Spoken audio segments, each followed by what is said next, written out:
नमस्कार मंडळी, आज शुक्रवार. आज मी घेतले करमट. पावसाळ्यात बोटी बंद असल्यामुळे मासे भेटणार नाही, तर आज असेच बारीक सारीक मासे होते, त्यामुळे मी आज करमट घेतले. आता कढी बनवतोय.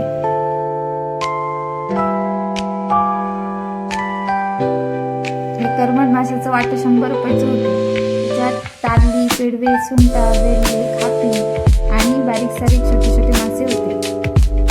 स्वच्छ आधी धुतले आणि नंतर साफ केलं. साफ करून नंतर त्याला मीठ लावून झाकून ठेवलं.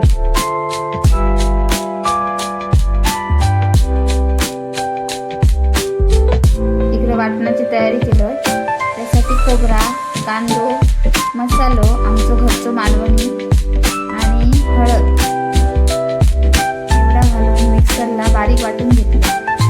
वाटण कसा बारीक झाला तर सुंदर कढी होता.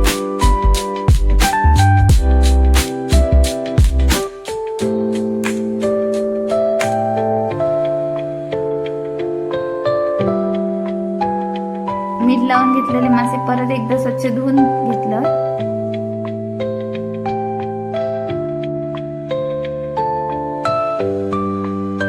भांड्यात जरासा तेल घातले आणि कांदो घालून परतून घेतले सोनेरी रंग येईपर्यंत.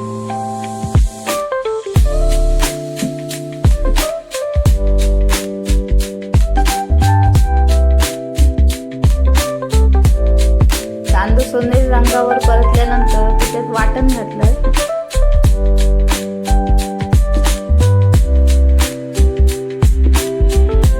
कढीत चवीनुसार मीठ आणि कोकम घालून घेतलंय.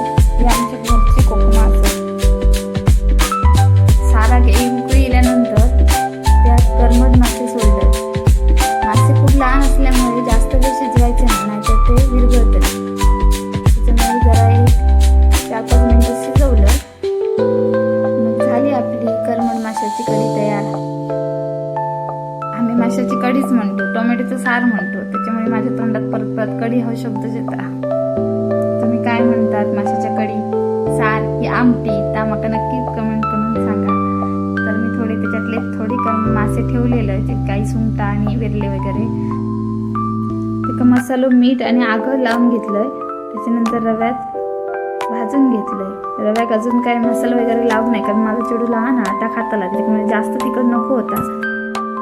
सगळ्या सुंटा आणि वेल्ल्यांका रवं लावून घेतलंय.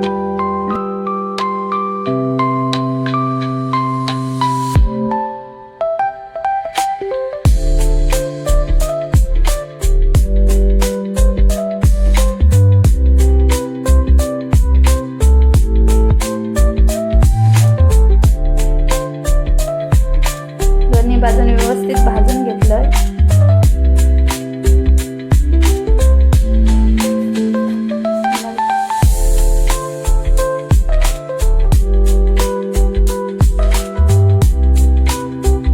झाली करमट माशाची कढी आणि करमट मासे फ्राय. तुमचं माझं व्हिडिओ कसं वाटलं कमेंट्स करून नक्की सांगा. व्हिडिओ आवडला असाल तर लाईक करा आणि शेअर करा, सबस्क्राईब करा.